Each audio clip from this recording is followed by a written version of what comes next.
And that's the number reason why you want to build on something that is, number two is the biggest asset. You want to tap to the biggest asset. Look, anybody who trade understand liquidity. If I manage to get all this is the biggest asset out there, and it's here to stay. When people think about Bitcoin reserve, they don't think of, they mention XRP, they mention others, but I don't think they will make it. It's just blah, blah. Because I think Bitcoin, it's almost like they don't even mention Bitcoin because it's going to be. Like they mention the other just to please maybe some donations out there, but people that donated money, but Bitcoin is there. Bitcoin is the biggest asset, the biggest, and it will, I think it's here to stay.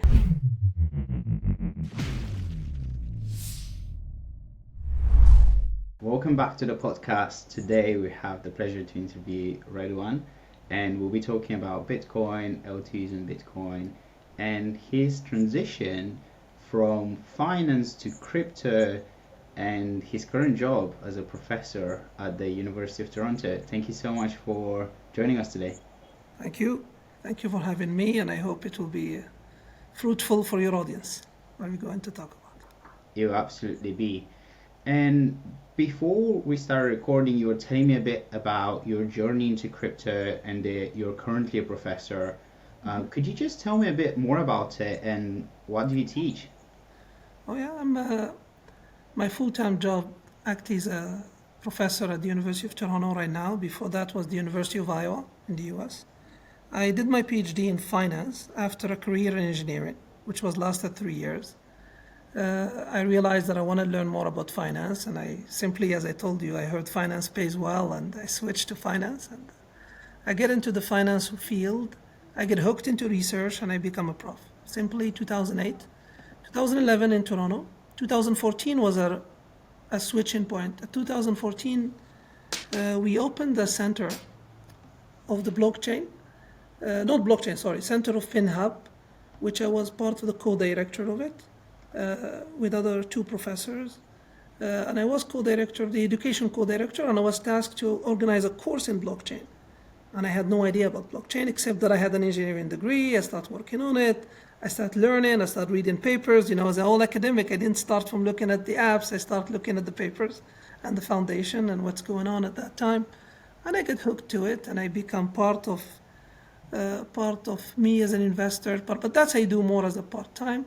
My teaching, as you asked, at the University of Toronto, I teach a PhD class, which is the asset pricing theory, and I teach MBA core now, corporate finance at the MBA.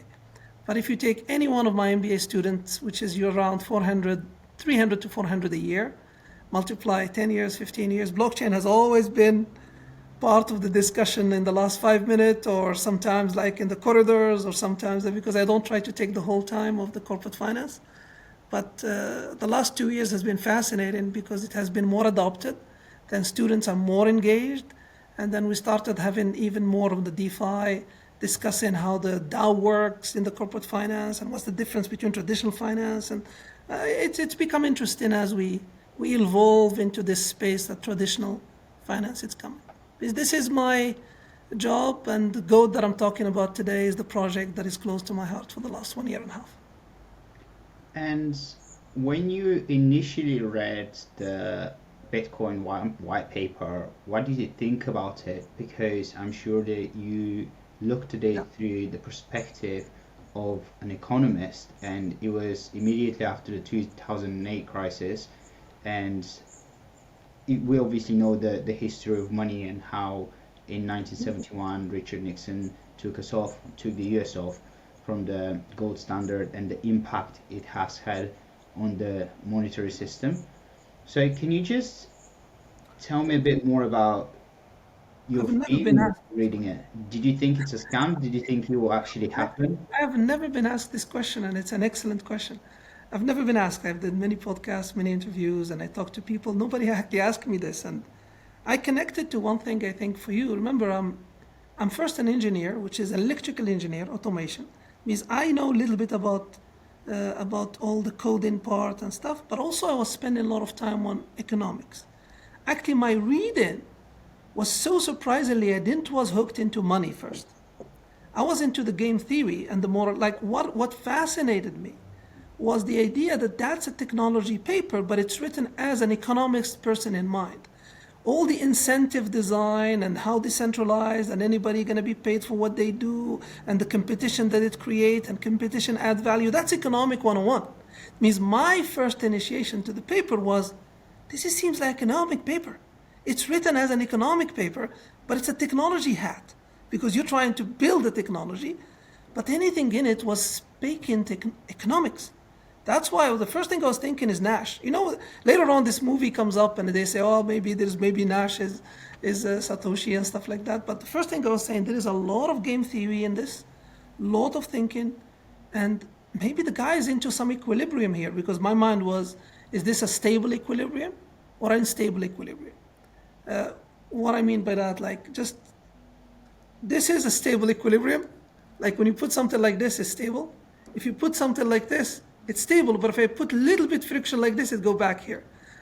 I was thinking, is Bitcoin an unstable equilibrium? This is what I spent some time thinking about. Is it something that's going to actually deviate things and it's going to unravel and we're going to see problems? And I couldn't find it. It means my mind was, remember, I was just graduated, very, very focused on theory, focused on economics, focused on moral hazard, and that's what I spent a lot of time doing. Later on, we're talking about the inflation, the gold, the store of value. Is it a digital? Can it help us for inflation? Can it not help us for inflation? Oh, we don't see any inflation hedge anymore because when techs go down, Bitcoin go down, but whatever. We can talk about that for hours if you want. But I can tell you that my first impression wasn't money, wasn't store of value. First impression was, this is a genius paper written by an economist with some technology idea. Or a technologist written with economics idea. That's kind of my first impression. Since you only ask about first impression, that's the first impression. It's a moral hazard equilibrium paper that I think it was written. And if you had to make an educated guess, do you believe that it was written by one person or a group of people? Because there are a lot of speculations around who Satoshi is, and I'd love to hear yours. No, I think it's one. I think because it's not like he started, there are papers in the 80s on the blockchain, on the 81, 82. Even one time, in fact, I have a slide. If I knew you're going to ask this, I'll show you. There is like citation of work that dated back to the 1880s. There is like references, but then breakthrough comes in. It's almost like you say, is Einstein comes up with relativity? Yes, but he built up on a lot of other things of Raymond, a lot of other things of other researchers. I thought of it as one. I'm not like a foundation or the CIA, all that stuff. No, I think what is amazing is it's a super smart paper. It's a super smart idea that finally find an application. That's kind of because some of the theory existed, but he found an idea for money that basically he want to talk about finance as an application of all this. That's his genius part. I think definitely this 100 years, it's going to stand out as one of the best in the world, regardless of how this economy will end up being, regardless if Bitcoin going to end up going to zero, it's going to 1 million. This is one of the movement that need to be recognized as one of the best, if not the best, and probably, we don't forecast the future, but this is revolutionary to me. This is almost like thinking about electricity or the internet or something like that. It's pretty big because it's changing the way we think about money, changing the way we think about incentives, changing the way we think about everything in the financial system. Not just the financial system, actually many things even in the blockchain. I'm pretty positive that's one person, because if it's two, something would have leaked. Because that's my suspicion. You can always have problems when you have two. And I think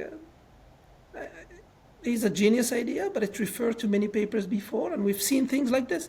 Many Nobel Prize, like when you read Merton, the Black-Scholes model, if you're in finance, it's a fantastic idea. Merton have done it by himself, and Black and Scholes have done it also by themselves. And it's a reference in Paul Samuelson papers in 1969, 69. Research is elaborate. It goes step by step, but sometimes you have great ideas and great mind, and they come up with new things. And I view this as one of them, except it's on larger scale. It's not just like a model, but it's a way to think. It's a different way of thinking about money and about financial system. And how do you think Bitcoin has evolved? Because for a very long time, we assume that it's digital gold, and a lot of authors refer to it as store of value. But since last year, I would say, we started talking about, not even last year to be honest, but even like the Bitcoin war, when there were like discussions around Bitcoin and whether it's actually digital cash or digital gold. But last year, this conversation re-emerged around Bitcoin and whether it's a store of value or we should focus on BitFi and building L2s around, It's a good point. how do you call them? No, or Side chains, layers, the NFTs on Bitcoin. the ordinals, Ordinals, that's what I was thinking of. Yeah. And Inscriptions. You're looking at the inscriptions, yeah, that's exactly word. the term that I was looking for. Thank you for that. But yeah, just the entire idea of like Bitcoin has evolved, and how do you perceive that evolution? I think, well, there are different type of evolution if you really think about it. One evolution in terms of being few people working in the corner to well adopted. There's one evolution. Now we're going to talk about as a store of value, as a payment in a second. But first we have to think about it that it used to be viewed as something you use in a dark web, something that is banned, something that is even evil, something that is stupid, something, all this term has been used. And then there is kind of a shift to, it's an alternative asset class. People thought it's becoming an asset class that is alternative that we should start thinking about. There is some sort of adoption. There is some sort of institution adoption to these thing, which is asset class or not. Now, viewed as what? Traditionally, when the paper has been written, we back again, people were always thinking, I want to pay for my goods, I'll pay them with Bitcoin or something. It's more of a payment system. That's how it has been initially thought of. It's a payment system, but it's, and Lightning comes in, another one. Like, but that's maybe, in my humble opinion, it's not going to be true at all, given the fees that is happening and given how much it takes you to basically do one transaction and stuff like this. Because of the fees, because of the time, I think that narrative kind of have died slowly as a payment system, but has been strengthened is the idea of digital gold. Now, there's another one before that. There was an inflation hedge. Bitcoin is an inflation hedge, and if there is an inflation, we're going to see Bitcoin jump up because people may not believe the fiat money, and if they don't believe the fiat money, boom, Bitcoin going to soar up to the roof. But actually, that was a disappointment too, because we've seen inflation. We have not seen inflation since you referred to Nixon in your early in the 70s, 73 to 70 to 81, 82, 81 almost. There has been very big inflation, but we've never seen any inflation until recently after COVID. But what happened to Bitcoin during COVID, it doesn't really appreciate that much. And we realize that when NASDAQ goes down, Bitcoin goes down. Now, I'm not saying Bitcoin is not an inflation hedge yet, because we need to have longer history before we think it's an inflation hedge or not. But at least I will claim that when inflation picked up, Bitcoin did not pick up as a hedge to the inflation, but it was more of a risk-on asset. People start thinking about it, that's a risk-on. If you want to take risk, you go to Bitcoin. Now, it means it was a payment-only currency, kind of died, slowly it's dying. The idea of inflation hedge is still a question mark. We didn't see it one time, but we need to give it a little bit more time. What is actually being solid right now is the idea of digital gold, because it becomes like a store of value. And when you see BlackRock jumping into it in ETFs, when you see ETFs in SEC, there are like zillions of them. But what has been viewed as gold, except, and I connect it to what you're talking about, which is L2. The problem is Bitcoin has been maybe viewed as gold, but as digital gold, sorry.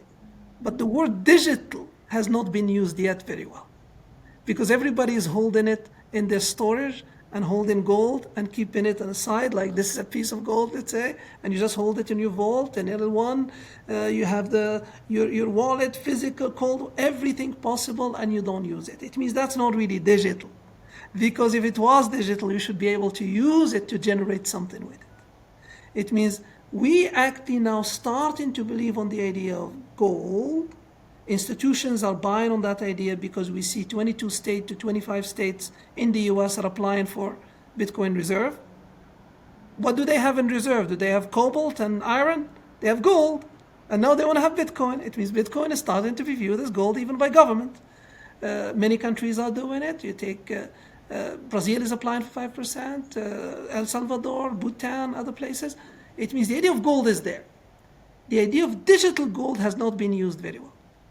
And that's what L2 supposedly will going to solve. The scalability of L2, because you wanted Bitcoin to become an active asset. You want them to generate some sort of returns. You don't want to just, because if it's just gold, you want to hold it, keep it, store it, and buy some guns. We're in the US. It's different. To basically hedge yourself. But if it's digital, what you need to do, my friend, is that you need to use it as digital. Can I move it somewhere? Because it's so digital, can I make some money with it? And that's what L2 started even thinking about is, could we find a place, especially Bitcoin is not programmable. It's programmable but very tiny. You don't have a lot of memory. By design. This is the genius of to make it simple is very difficult to crack. We want to make it another layer. People are starting to think of side chains, layer 2s, other things, in order to make Bitcoin useful. Not just as a store of value, but a store of value that is digital, so that it can move, it can create more return, and that becomes a yield generating gold, between brackets. Hopefully I give you a general perspective of how the industry will go in from basically dark web to good, adopted, not adopted, gold, inflation, and digital gold. Thanks for that. It was a very extensive answer, and I really like it. But I also want to hear your take on why people are so skeptical about L2s on Bitcoin, and they're a lot more embracing and accepting when we talk about L2s on Ethereum or even scalability on Solana. But when it comes to Bitcoin, some of the OGs or people that have been in the industry for some time would push back on it, and there was like a massive discussion and disagreements between the entire Bitcoin community when the L2s emerged. Sorry for the noise. I don't know, some kind of It's okay. when they hear they are opposing L2s, the police just come to catch them. Yeah, exactly. We gotta have an arrest warrant for them all, the OGs, for not accepting it. Look, I can give you the devil's advocate. I can actually tell you if I was like, let's step back. I'm not gonna defend it first. I'm gonna say maybe it makes sense that we don't need L2s even. But I'm gonna even make the reader, or not the reader, now we're talking, the listener think, actually the idea of L2 wasn't mentioned as L2, but it started in Bitcoin before it started in Ethereum. It means actually the foundation was talking about scalability before even Ethereum existed. If anybody who reads it, means originally it dated back actually to the Bitcoin community. Now, you have a trade-off. I'm gonna ask you the trade-off.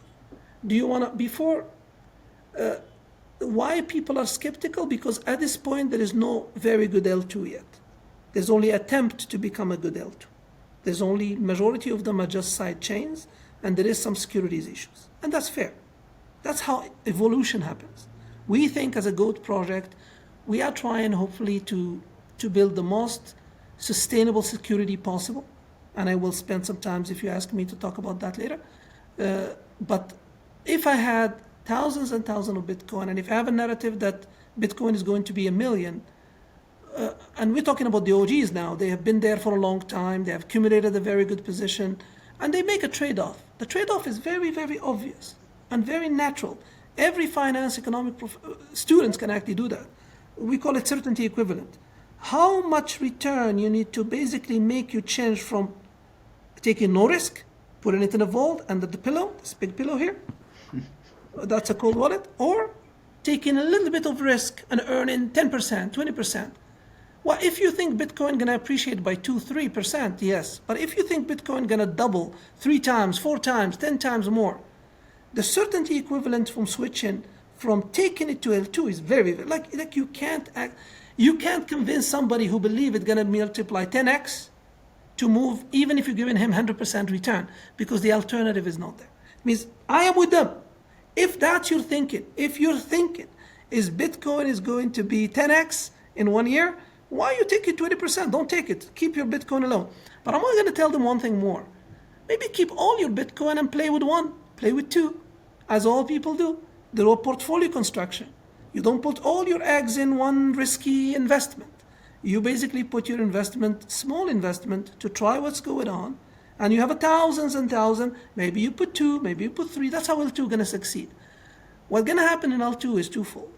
You're going to have big money, big OGs that go in to just try it once in a while to see if it's secure or not. And you're going to have the retail people that is going to say, I have not much. I wanted some return out of this because I need some kind of income. I heard this place pays 11%, 12%. Man, 12% is better than nothing. Another place is 20, because sometimes Bitcoin only pay 50 basis points. Okay, I'm not doing it. If you do it for borrower or lending, it gives you 50 basis. I don't need it. But if you hear, oh, this guy, my friend, is just making 15%, and is it risky? Well, let's think about risk. We'll talk about it later. We are claiming we will inherit Bitcoin security. It means you're not going to jeopardize security at all. But I'm even going one step before. As of today, almost everybody, including us, we just sidechain. We don't inherit perfectly the Bitcoin. We will tell you what we are doing as design to inherit it, which we think will win. But as it stands today, all the people that claim they're L2s, and if you can call them L2s, but as long as you don't say they are literally inheriting the security of Bitcoin. If you don't say they're inheriting the security of the mainnet, yeah, you can call them cuckoo, call them L2, call them whatever you want. But now you're asking the investor to make a trade-off. Do I move my money somewhere that is risky to make 10%? Or I keep it because I want to make tenfold? Now, these things might change. Why? Because institutions are coming to the business. As institutions come in the business, and if you've done anything in traditional finance, nobody wants an asset that doesn't give you any yield. Those are dormant assets. They don't want those assets. They want to make returns. And those are the guys that are going to, surprisingly, is not the OG that's going to make these things work. Maybe the institutions are going to now ask for yield-bearing ETFs, yield-bearing investment. And this is going to be the proposition. It means retails will be the one to target. Institutions will be the one to target that are educated and they want yield. But the OGs may not move because they still have the possibility. As I think, I'm not an OG, but I think still have a lot of growth for Bitcoin. Except I believe in portfolio construction. If I have 1,000, maybe I just put 2%. I put 5%. Fidelity does that. Fidelity, by the way, and BlackRock is actually suggesting that anybody in their portfolio should have 2 to 5% in their website. 2 to 5% in Bitcoin. It means rather than thinking, I don't move or I move, what about partially move, partially make? And this is going to be, in my view, the benefit of L2s, because they are against it because, number one, there is no perfect L2 right now that inherit mainnet. Second, they have a view that Bitcoin may be 10x and 20x, and for them to make any return is not justifiable. And third, there is a lot of, and claim that is not true. There's a lot of lies in this place. Well, maybe I should stop, but there's a lot of, I call it, well, we'll just call it, maybe this is going to be a good headline, fake it until you make it. You know, this strategy, basically, many people just say, we're an L2, we're a BitVM2, we install it, it's done, we crack the code. I've seen these names a lot. And then you read the details and there is no cracking of anything. Everybody is trying to move, honestly, to try to inherit Bitcoin security. And when's that going to happen? L2 is going to do extremely well, as they have done well in Ethereum. Maybe last thing, it should do better than Ethereum, because Ethereum is already programmable. Bitcoin is not even programmable. It means the need of L2 and scalability is more important for Bitcoin than Ethereum. Because Ethereum, I can build anything in it. I cannot build anything in Bitcoin anyway. It means the OGs are telling me don't build anything. Just keep it as gold. I don't want digital gold. Don't call it digital. I just want to be able, if I go through the customs, I don't know, nobody knows I have Bitcoin. That's the only thing that I want digital with. I think digital should be viewed as, can I use it more to generate returns? Sorry for the long answer for the viewers. No, thank you so much. That was a very interesting answer, and there is so much that we can talk about. But I want to learn a bit more about GOAT and how do you guys fit within the entire L2 ecosystem, because I know that you enable holders of Bitcoin and Doge to generate yields. So can you tell me how do you manage to do it, the benefits of it, and how do you fit within the entire L2 ecosystem? First, I think we clarify definition. When people say L2, we are not yet we don't mean inheriting the mainnet security. Yeah. While we think we are as a group, I will talk about it. I don't know if you later on you talk about security, I want to emphasize that GOAT is probably the one lead in this space in terms of inheriting the Bitcoin security at this stage. But we are not there yet, as no one else. But then I will talk to you about what we do. Your question was, how do you allow these two communities? Number one, now for the first time in this interview, we switch from BTC to Doge too. It's important that for the viewers, I think, to understand what GOAT is. Like simply GOAT is a solution to a problem that we think exists today. What is the problem that exists today? In my humble view, not for the OGs that don't want to move anything. I told you, you can put him under the pillow. By the way, this big pillow. Is not, I'm talking more about, can somebody make sustainable yield? I have this, by the way, we see it happening. Many Bitcoiners and Doge, they basically take a lot of risk because they bridge and they get a wrapper and they went to a different wrapped BTC, wrapped this, wrapped that in order to make some returns. It means it's not like they don't want any scalability, they don't want any return. There is already now a segment that is taken, that is going to different places in order to generate actually those yields. It means the problem we think exists is the following. We have this long historical communities, Doge community, BTC community, and we wanted to create an environment for both of them to generate a yield that is sustainable. Call it returns that is sustainable, without taking risk that is, let's say, doesn't justify the return you make. It means, in a sense, we're creating an environment. Doge is an ecosystem. It means it has two layers. It has an infrastructure that is built in order to make your money safe. And it has some applications that people can come in and can earn yield. That's what we're trying to create. It means, in a nutshell, for any of you, somebody, you have Bitcoin, you have Doge, you have now a way to make good returns. Well, how do I do it? When you come to us, if you are a Doge or you're a Bitcoin, there are different ways you can come to us. You can come to us from mainnet, you can come to us from Binance, you can come to us from, there are different ways you can come to us. You can bridge to us. And if you bridge to us, the first thing I will tell you about us that is unique, because your question was, how do you position yourself in the existing L2s? One of the positioning is, number one, we use a proof of stake, means we are not centralized, we are decentralized. It means the way you think of Doge is, think about multiple sequencers. By the way, as of today, we don't have multiple sequencers. We're having 2 or 3 that we're trying to group for different reasons, but the plan, and we've been running multiple sequencers in the past, but the plan in the future is to have multiple sequencers, an open market for sequencers, meaning, and we have been operating that under a company that we used to work with, which is Metis. We didn't have a chance to talk about it today. But generally, the idea is that we have the technology to run multi-sequencers for which any Doge or Bitcoin holder can come, stake, and earn a yield. Then after earning the yield that is competitive, can also tokenize those returns and use whatever application we have in the system. It means, again, just to make it not technical, you are a user, you have Doge or Bitcoin today, you're looking to make some money. You don't want to take a lot of risk. You don't want to go and wrap it here and wrap it there. You're going to come to our network, and you're going to see multiple sequencers, and you're going to choose one of them. Based on what? Based on how much return that sequencer used to give. Sequencer, just think about it as an agent that is there to take the batch, create a pool, stuff like that, create a block. I don't want to get into the technical discussions unless you want.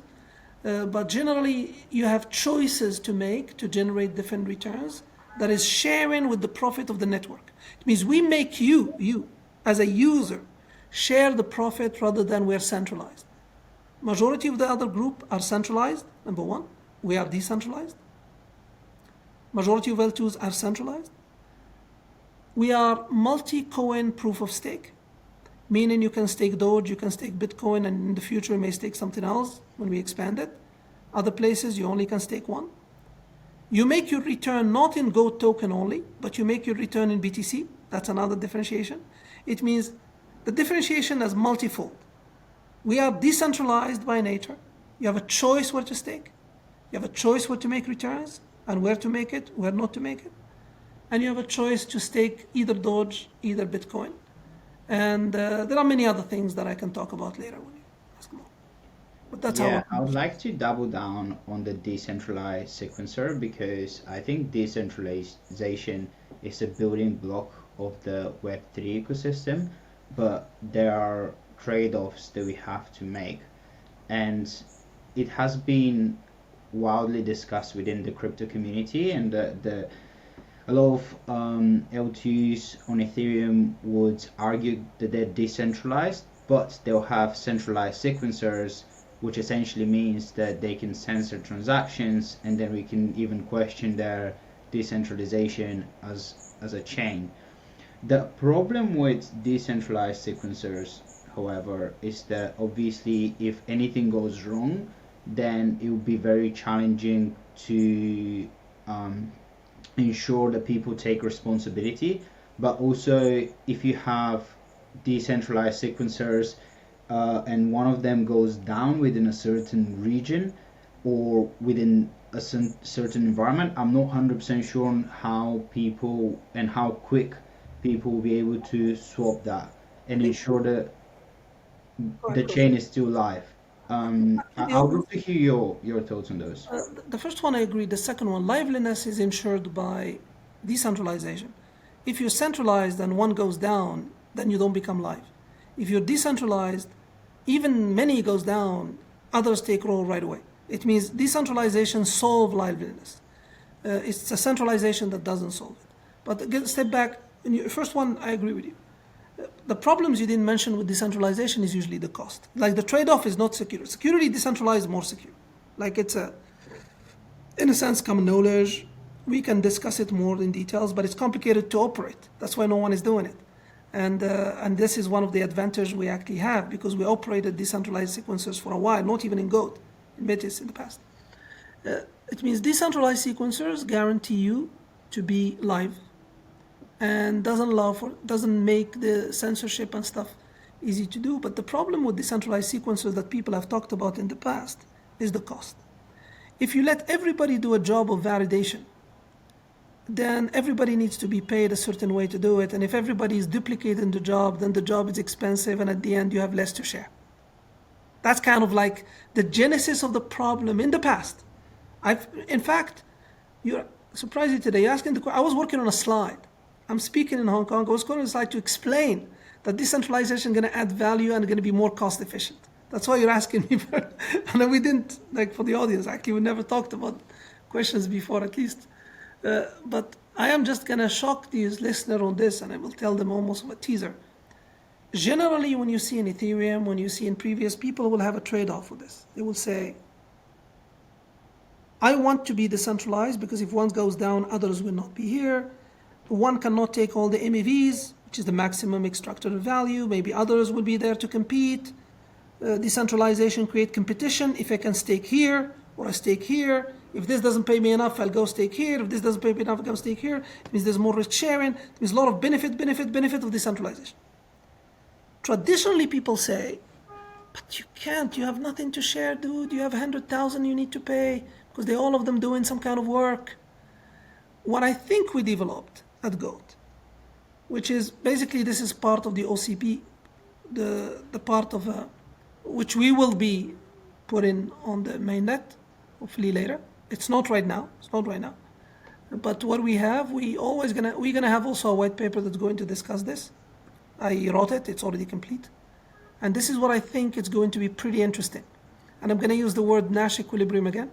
It's going to be a Nash equilibrium to us to basically show that the more decentralized sequencers you have, because now you don't have only sequencers, okay? Let's just step back because this is going to be a little bit, let's just simplify. You have two roles. You have one that does sequencing and create a block, and one that does validate it.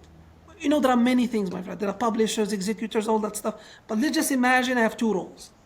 One is basically making the block, and some people 100 other people validating if that thing is true, and they need to vote and all that stuff. Good. What if you do the following? Because you have many, what if we actually make everyone can be a sequencer, can be a validator? Like now, we change the rule. These are two sequencers. This used to be a sequencer. This is a validator. Now I'm going to make this guy can be a sequencer and a validator. This guy can be a sequencer and a validator. They can also play both roles. And I'm going to, anytime one is chosen, if you get chosen to play the role of sequencing, which is money, I'm going to pick out randomly from everybody else someone to play the role of the challenger. And if that doesn't do it, he does not or she does not have the right to become a sequencer in the multiple rounds later. It means I'm creating incentives. If you don't do the challenge, you're not going to be chosen for sequencing at all. That's called the rotations of role. It means even if I have multiple agents, now let's step back and call them agents. I have decentralized agents. These agents can do many roles. If one is doing the role of sequencing that get paid, I'm going to choose randomly one that needs to do the challenging. And if he doesn't do it, and he doesn't do it correctly, by the way, he doesn't have to challenge. He just have to verify and has to approve. Do I challenge or not challenge? It's a little bit nuanced. But if he doesn't do it, he's not able to basically become part of the sequencer in multiple roles. It means I establish the incentive, and given the incentive of this guy, they have incentive to do it. Now, when they do it and they decide they have two choices, now that I verify, I look at transaction and I think, did this transaction actually make sense? Yes, I let it go. Or if it doesn't make sense, they will initiate a process of verification. And if they initiate a process of verification, I have to put as a challenger some money, you have to put as a prover some money, and at the end, if I'm right, you take all my money. If you're right, I take all your money. It means I make it incentive compatible for both. It means overall what I'm trying to say, just to say on the headline, because we don't have whiteboards, we don't have papers, what I'm trying to claim today to you is decentralization doesn't mean it comes with more costs. It only comes with more costs if everybody else is forced to do an action. And that's fundamental, that's unique. I don't think I ever read it anywhere else, but this is one of the things that I found very fascinating when you work with decentralization, is if you have decentralization, it guarantees liveliness, guarantee that the MEVs are lower, but doesn't have to come necessarily with higher costs because you don't have to force everybody else to duplicate all the role that everybody's doing. You just have to make sure that you select randomly some of the roles and to have some economic incentives so that they can do it, and if they don't do it, they don't get chosen for the better incentives. That's in a nutshell. I mean, generally, GOAT is a pure decentralized system, wannabe, because as of today, if you enter, it's not yet purely decentralized, is decentralized, and it's trying to, we have designed this process of OCP and some implementation of BitVM, some implementation that actually embed some of the thinking I'm trying to share with you today in this meeting. I have so many questions. So much. Sorry, was too long, but it's a technical thing. It's a technical thing. It's very informative. I guess one of the questions is around the incentives. So I assume that you will only be able to implement this if you have a high enough number of validators / sequencers, because if you have a comparatively small number, then it will become really centralized, and they could get incentivized to essentially censor transactions. But also another thing is, like, are you concerned that you would minimize the ability of smaller sequencers / validators, because they'll be playing both roles, to participate in this? Because if I'm trying to do it from home and for whatever reason I have downtime, then the probability of me becoming a validator significantly decreases in comparison to people like Coinbase or people that have all the resources to do it. It's obviously not happening right now, but in the future, this could be some challenges that you face. No, you're right. The more number you have, the more equilibrium you reach. That's clear. But there's one thing here we didn't have a chance to talk about. It's not like you're going to be, your probability and let's say if we have Coinbase as part of us, as part of running a sequencer, that's going to be different because it depends on how many people are staking with you in your house versus how many people stake with Coinbase. And if you have Coinbase and the likely, let's say Coinbase have 10 times more than you, they're going to be chosen 10 times more because the probability is also a fraction of how much you put at stake. Because I don't also need you. If you only have $1 at stake, you can lie, you have nothing to lose. But I wanted you to be chosen on a fraction of how much everything is at stake. It means there is a probability weighted random generator. It's not just equally weighted. It depends on how much you have at stake. That's already taken care of. But I think the fundamental things I want people to really think about. BitVM 1 was too expensive because they assign one to do it all the time and to challenge. BitVM 2 comes up with a really, really good idea of doing the OCP, and we enhance on that. And the reason we enhance on that is, and what I wanted the audience to remember is, you can have the perfect sharing model. You can have competition, which they don't, they are centralized. But if you have nothing, if your security costs you so much, if in order to secure Bitcoin it costs you all the fees you make it, there's nothing to share. It means the essence for the OGs, when they don't want to come to our network, I will tell them, look, we will going to be secure, but that's not even enough. We're going to be secure and we're going to generalize security with the cheapest cost. And I'm telling you, we're going to generate security with the cheapest cost with decentralization. Now, this is, my friend, where is the disconnect for many people that are theorists, because they will say, you're telling me decentralization and you're at the same time telling me cheaper cost? Yes, because of rotation in role and this randomness we talked about. Means this is what is unique about GOAT. It's basically a decentralized layer 2, and we agreed with the word layer 2 on a B.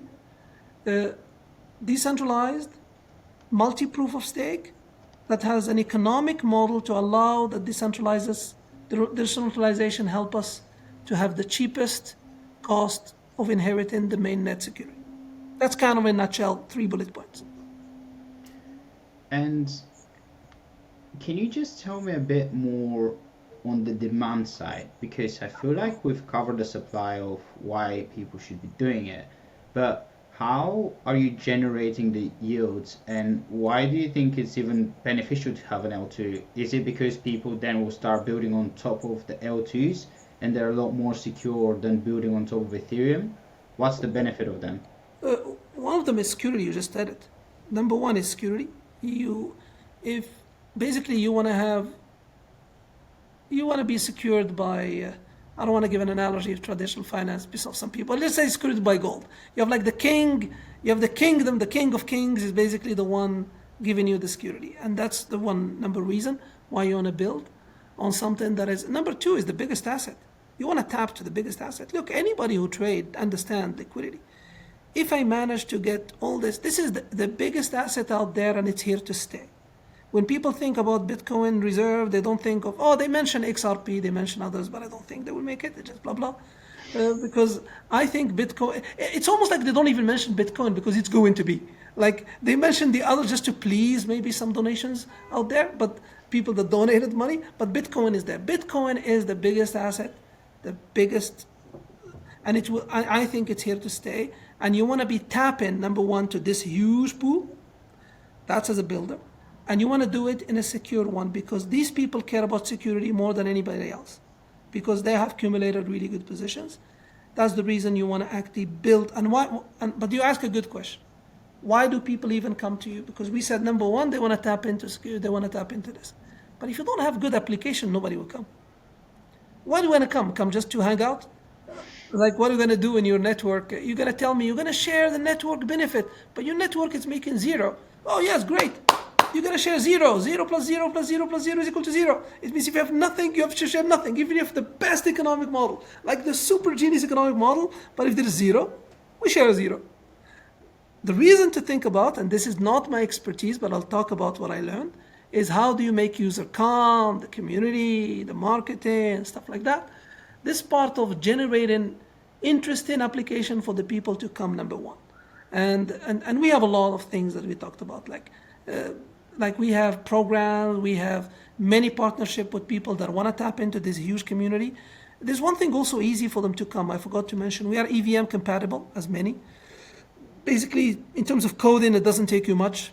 The famous copy paste will help. Copy paste one thing to another, parameterize a little bit, and you basically tap into a different community. Like that's, if you ask me about one of the genius works, since you start with that, copy paste is the most genius things that happen in the history of the last 100 years. Basically copy and paste it and it helps. And you change it. I mean, generally, In the academic world, they call it plagiarism.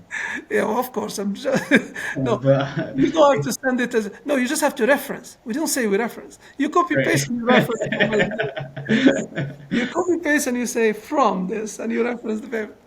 But don't tell me that copy paste is not the best thing that happened in the universe. Like is. it makes things so easy sometimes to read and to generate ideas. I'm joking.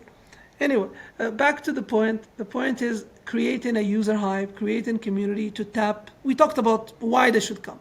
Why they should come because this is the biggest place that you can tap in. This is a nice environment for which you're going to make yield before even going to the application. Remember with sequencer? You bring in your DOT, you put it in the sequencer, you earn yield, and then you go to the network. You want to play game? Don't play game first. Put it in the sequencer, you generate in yield, take a tokenized version. Let's say this is the BTC, put it in the sequencer. Sequencer going to give you this guy is a YBTC, and you go now to whatever application, Uniswap that we have, or let's say prediction model, or some trading, whatever you like to do. But while you're doing that, it's like the liquid staking pool that exists. Basically, you're already creating some earnings while you're doing whatever activity you want to do. But generally, there's still an unanswered question. What do you have as a competitive advantage to bring in more users? That's again the ecosystem. Do I have nice games? Do I have nice stuff? I'm telling you, while you're playing, you're making money, but maybe it's not enough. I cannot believe, because we're a team that have already built a project before, that is still live, we tap into a huge experience of some of the people that actually started to create this full time. Some of the people in Metis before created a lot of partnership, and it was so easy for us to tap into many applications to come and say we're going to work with you guys. Because that actually was easier than if we just started from scratch, not knowing anybody. I think this is one of the benefits that we had. And the founder of this project is Kevin. He was founder of Metis in the past. And when we found this project, I think he tapped into his relationship with other people that work with us. And it means that the answer is two things. Tap into large market. There is a demand because it's not programmable, and people will come to you because you have nice application and you can earn while you play. You can earn while you earn liquidity. You can earn sequencer reward, I mean. There is a little bit of everything. And can you tell me a bit more about the determining factors of the yield? Because I assume it's fluctuating, but it might not be. No, it's a random. It's a depend. Yeah. If, as I told you, if there is zero transaction, there is zero yield. Just imagine, you have a closed system, nobody comes, nobody pay you, you have many sequencers, many people stake. Just imagine, I stake 1,000 BTC, 2,000, I'm staking. The sequencers need to process transactions. What if there is zero transaction? Zero share. Now, I'm just giving an extreme so that people see. Well, why there will be transaction? Well, number one, if I'm not secure, you will not be no transaction. People will not believe you. They may believe you today, but maybe not later. That's why we spend so much time on security. That's why we design all this economic model for security. It means for us, if you come in and there is a transaction that needs to be processed, these transactions that get processed get shared. The earning of the network is shared with everybody who's going to come and stake in our sequencers. It means we're generating return from, just to tell, it's almost like you have a firm. Think of a firm. And when you get net earning, before you pay dividends, before you pay like we do, like you basically share net earnings. When the company sells something, then they have some cost, revenue minus cost, minus some depreciation, give you some net earning. That earning, anybody who come to my network become more than a shareholder because they don't just have dividend, they basically get part of the earning right away. There's no retained earning and stuff because it's only sharing revenue. And maybe there's like a 2% retained for the foundation. I'm just giving the analogy of traditional finance. It means you sharing the revenue of the system. And my friend, don't forget this, we're not centralized. Because if I was centralized, I'm a monopoly. I might not give you anything, I might give you little. But because decentralization, again, if you don't give me enough return, suppose there are transactions, and you generated 40% returns, but you don't give me much. I'm going to go next stage, I'm going to go to the next sequencer and stake. I'm not staying with you. Competition will create. It means the return is not constant. The return depends on how much transaction we make, depend on how much secure and how much costly that security is costing you, because you can generate revenue. But if it's costing you tons of money to have security, then you're not going to left any earnings. It means it depends how cheap your security, you manage to get security at a cheap price, how much revenue you generate, which means how many transactions you create, and how much competitive the sequencers are doing in order to give you the maximum possible to you and not keep it to themselves. Economic 101, that's what I'm telling you about Nakamoto. The first day when I read the paper was all about moral, was about designing an equilibrium model. That's really what we're trying to do. Trying to inherit the spirit of the Bitcoin. Are you guys planning to be one of the sequencers? But also, Yes. can you tell me a bit more about the recent launch of the Alpha mainnet and what get improved there? Well, we call it Alpha mainnet, as I mentioned, not mainnet, because it's not yet decentralized fully, because there is some time for us. I think it has been so far successful. We have more than 50 applications that are that people can come and do things, number one. We created a campaign for sequencers. Look, every system needs a little bit of we're back to physics. If you don't have the first V0, if you don't push something, it's never, like, let's say there's you don't push, you have to push the system to start this famous word in the blockchain. Everybody use this word flywheel, they just use it. You need some energy to use that, like tick, and that energy starts flying. We do the Alpha mainnet because we want to kind of incentivize people to come and start staking and see how things work. We don't have many right now. We just work with Artemis.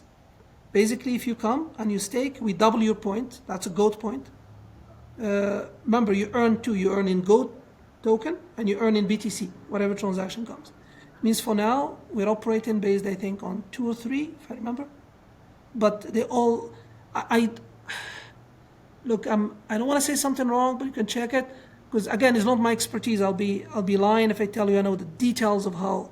I'm more on the economic design side. But I think now it's 3, not 2. But Artemis is basically taking care of 2 sequencers. Basically, 2 sequencers are joining in order to create the liquid staking pool. And Artemis is helping us, and there is a campaign to give them more token.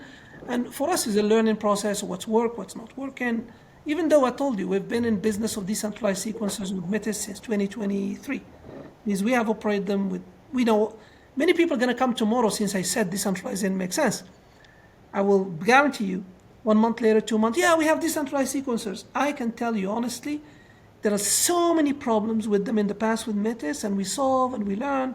And the team, I wasn't full-time there at that time. They learn a lot. That's now we can leverage all this learning to run decentralized sequencer. It's just not easy.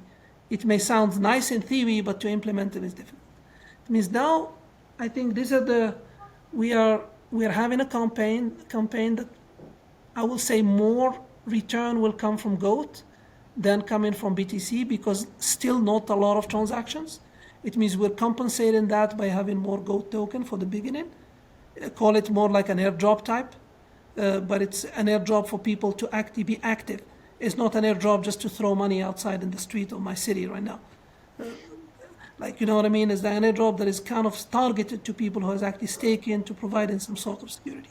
It means we're ahead. We're on the business. We're trying to give the Alpha mainnet some oil so that it can run and it can start making people come. And I wanted those OGs to come ask the right question to everybody. I want really to ask why those systems are secure. What is the cost of security? Why it's sustainable? Why are you just giving me like GOAT token today and tomorrow I'm going to go to 0? These are the questions also we would like them to spend attention to look at all the competitors, because we pride ourselves that actually we're trying to do something good.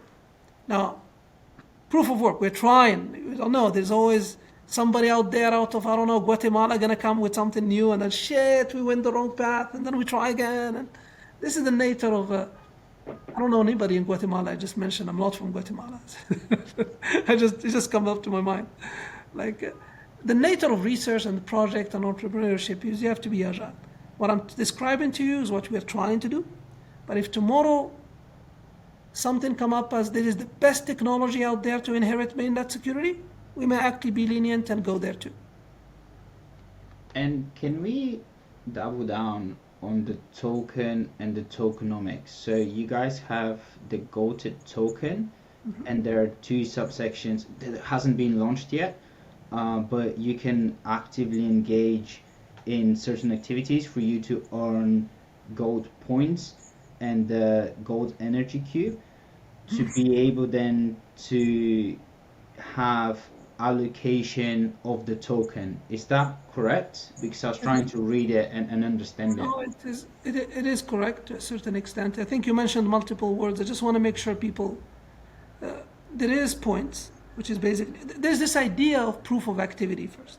Are you active or not? I read about, that's a good point. I really like this because, sorry to interrupt, but I really enjoy that idea because a lot of us, you said, that I've been arguing that a massive issue with airdrops is that people would do it based on people that are engaging on their Twitter accounts or something else.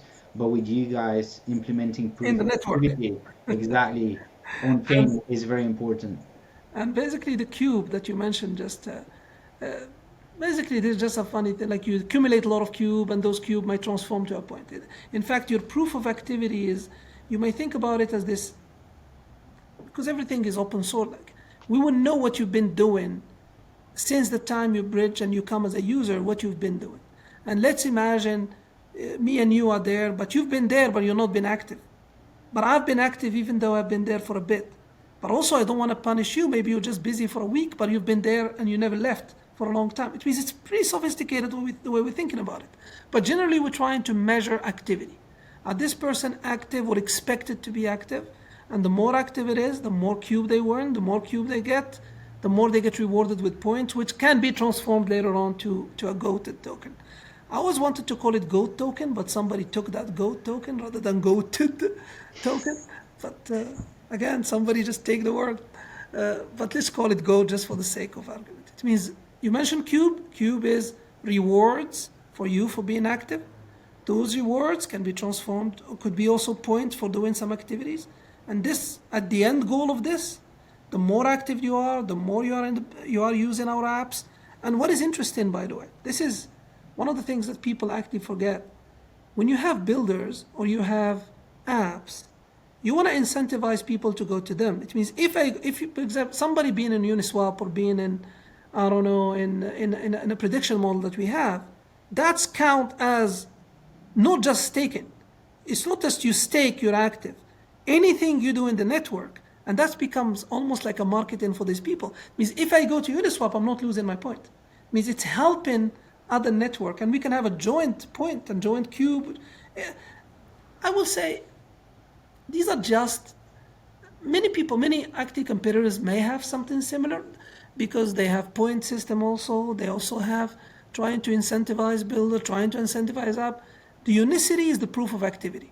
I think that's kind of a little bit unique on this part, because it's unique because it allows compatibility of incentives between you playing in the staker or you playing in the ecosystem.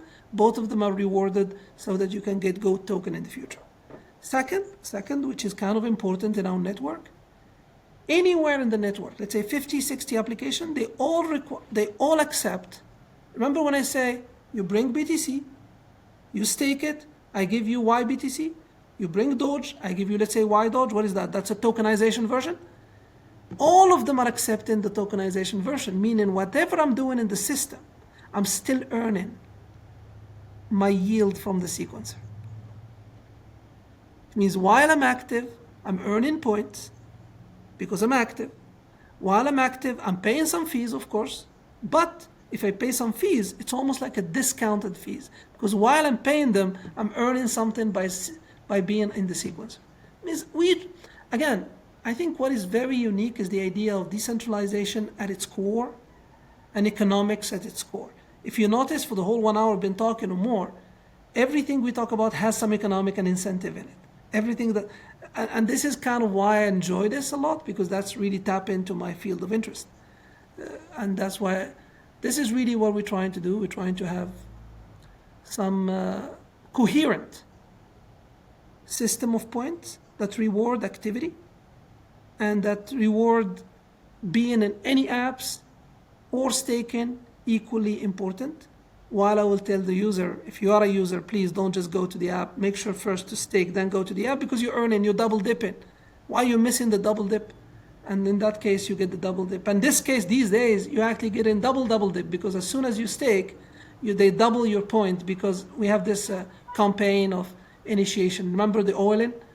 We need to put some V0 in physics. We call like the initial speed so that the car can move and that's what we're trying to do.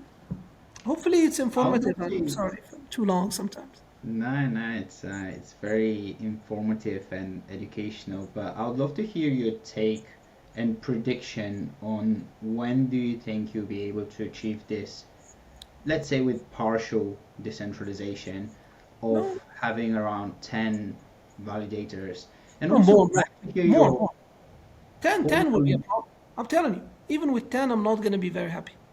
Yeah, that's another thing that I would like to hear your thoughts on, because when we talk about decentralization, some people are arguing that we need full decentralization, but then we need to establish or discuss what's the good number, what's decentralized enough, because you don't need 100% decentralization. If you have like 95%, that might be sufficient for certain applications. Let me first tell you that I can live with less decentralization for different reasons, and I come back to play what I really wanted. Because this is the fear. I'm with you on the idea that should a system accept 1% loss? It's almost like you establish an insurance company. Think about the ecosystem. And you're going to say, I'm accepting a loss of 1% disaster risk. I'm not going to be perfectly decentralized. There will be some liveliness problem because not all of them going to go bankrupt. Not all of them going to go bust at the same time. It's going to hurt my system, but I'm accepting that 1%. 1% or 0.01% risk. That's how people think. And they say, well, if I happen to 0.01%, I'm going to establish some donation. Each transaction, I'm going to put 0.01 Bitcoin in it, 0.001, so that I have some kind of foundation, so there's no problem happen. I'm able to compensate everybody. My opinion is the worst strategy ever. Have you heard of a bank that have a bank run and survived again in Cyprus? When you have a bank run, I lived in Iowa for 4 years, Iowa City. I was a prof at the University of Iowa. I'm disconnected and I come back. We have many banks. I always so surprised. Small banks that are actually agriculture banks. And basically one bank nobody used. And I was a prof there, and I asked a student once, we went hunting, because at the end of they said, oh, let's take you, prof. And I was their age at that time, actually. I was exactly the same age students, the MBA students. We went outside and it was telling me, no, I only bank with that, we never bank with the other. I said, why? Because that bank, my grandfather, literally date back to the grandfather, because they didn't help. There was some drought in agriculture. We had a problem, and that bank wasn't helpful, and one bank was helpful to us, and we're going to stick to it because that has been helpful. Like, people have long-term memory, actually, because when it comes to finances, they will actually say, I don't know of a bank because now I just told you, yes, economically makes sense if you lose 1% and compensate, people stay with you. But truly behaviorally not true. If you lose your money for bank X1Z or ecosystem X1Z, you take so long to get some of the money back, you're not going to come back. It's rare. At least it's rare. It means I'm not rational. I'm behavioral. It means rationally you were right. Your idea was rational. Maybe there is a minimum level of decentralization we should talk about, and I will tell you in our paper what is the minimum. 10 will be still not in the minimum. Should be more because of a probability. I think at least more than 30 or 40 for this to actually kick in. I prefer to over more 100 in the future. But my idea of this is because the reason people said, and this is just the people were taking, I want it to be less decentralized. Why? Because decentralization was costly, correct? I just told you in the beginning of the talk that if I allow not everybody to do the role, is not costly. And if I assign one randomly to do the role and it's still okay, it's fine. It means if I break this trade-off problem, that decentralization become costly, the more the better. Because the more you have, the more lively your system is, the more competitive your system is. Freaking genius of Bitcoin again. We back to Bitcoin genius. Just look, that's what he designed long time ago, but that's proof of work. But I'm just saying, I realized that by choosing a different economic design, and we are trying to develop it, it's not yet finished, but I think we don't need the trade-off you're talking about. We basically will allow anybody, if they have money, to come in and become a sequencer. Means first stage will be whitelisted, maybe the 10 you're talking about. Future stage is to allow everybody to become whatever agent they want to become. And they can play all the roles, and they can tap into the system to generate provers. It takes a lot in the hardware, but our imagination is they don't have to have the hardware. They just have to pay the fees for running the hardware somewhere else. But anyway, these are more details. But to answer your question, the more the better, because the trade-off is broken by not having everybody to do the costly job. That's the one sentence. Thank you. That was super informative again. And thank you so much for joining me today and telling us a bit more about GOAT and the journey from Bitcoin to L2s to decentralization. I really hope it's informative, and I hope I'm not too long in some of the answers. And if your listeners want to send me an email to answer any question, I'm happy to. And it was a pleasant talking to you too. Thank you. And are you active on Twitter? Because I assume our listeners would more likely reach out to you via social media. It's Go Twitter. So that I have some people to kind of like send me from their list, because I have to write the work, I have to do the writing. I'm not active actually in social media at all. Okay, thanks. But that's because I didn't grow up in the social media world. I didn't adapt it quickly. That's maybe the... Yeah. Thank you so much again. Thank you. Appreciate it. It was a pleasure.